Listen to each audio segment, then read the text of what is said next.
Good morning, Upper School, and welcome to week 9. Can you believe it? We've done 9 weeks of grammar together, and what a journey it has been. And what's really nice is that the book that we're looking at is Journey 2.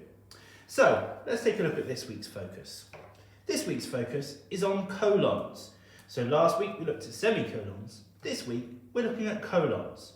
And colons can be used between two clauses where the second one explains or adds detail to the first.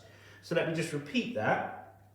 Colons can be used between two clauses where the second one explains or adds detail to the first.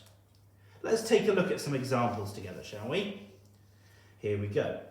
The children washed their hands. And as you can see, we've got a lovely colon there. It was time for lunch.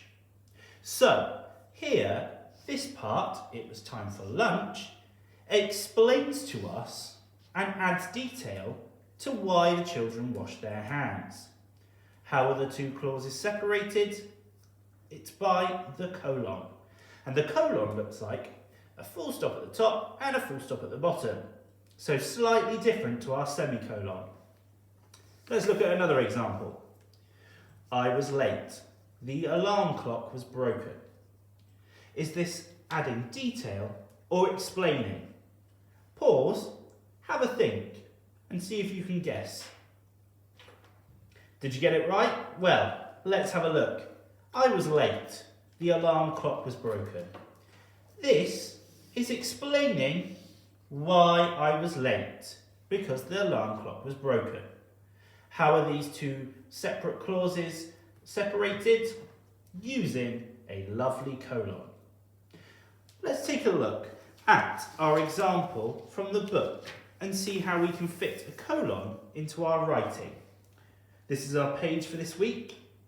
The girl's boat has sailed right through the palace and has now entered a waterfall. And as you can see, the girl is doing something very interesting. So let's have a read. As the sun beat down on the top of her head, the girl felt increasingly drowsy. Suddenly, she gasped as a surge of adrenaline jolted through her. There was no more canal in front of her, and the aqueduct ended in a waterfall. Thinking quickly, she grabbed her red crayon. Just as the boat plunged off the edge, she had an idea. Falling through the air, she scribbled frantically. By now, the boat and the girl had parted company, and she found herself plunging towards the churning depths. Oh, that's full of suspense and tense because of the girl falling off that canal. Did you spot where the colon was? I can see it. Can you? Well done if you did. It's here in this sentence. Suddenly, she gasped as a surge of adrenaline jolted through her. There was no more canal in front of her, and the aqueduct ended in a waterfall. This part of the sentence, our second clause, explains and adds detail as to why the adrenaline jolted through her. It was because there was no more canal in front of her, and the aqueduct ended in a waterfall. It helps add tension and build that detail within our stories.